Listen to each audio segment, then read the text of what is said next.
I'm going to do a quick video about the kind of different directions you can sharpen.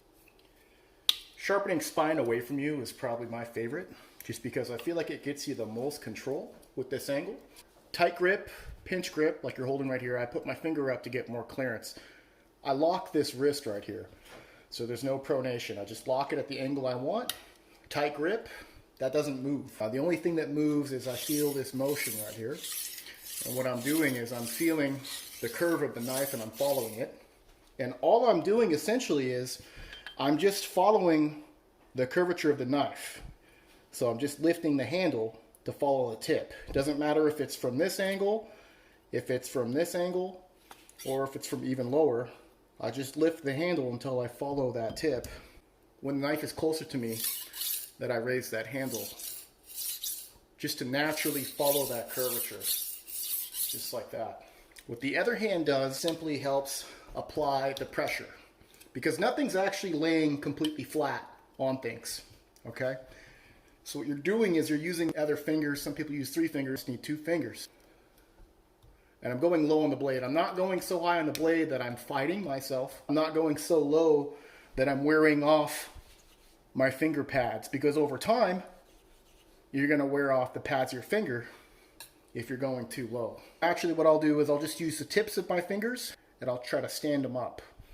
That way it keeps the pads from dragging. So all together looks like that, and you move it in sections just like that. The reason why you do that is because it's going to be a lot faster once you put it all together. When you're learning,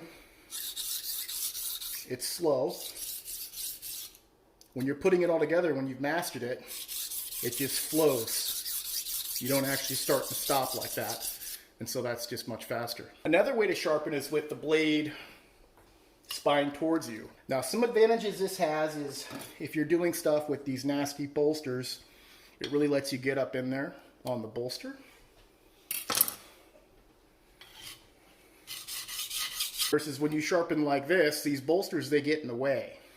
So it might be something nice to have in your toolkit as a sharpener.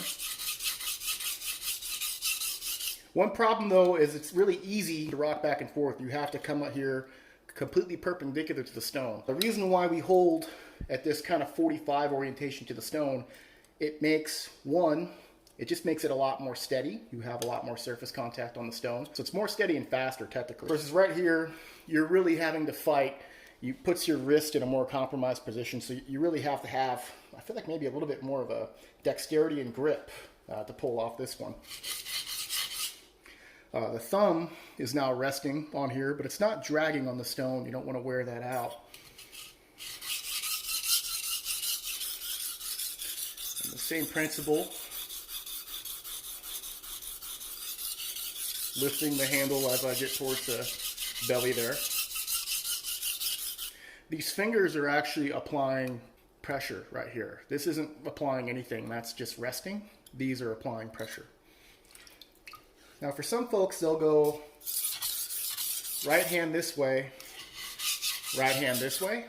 I find that I don't like that technique as much. I think there's a lot of really successful sharpeners that pull that off very well. For me, it was always an improvement if I sharpened like this, I just mirrored it with the other hand.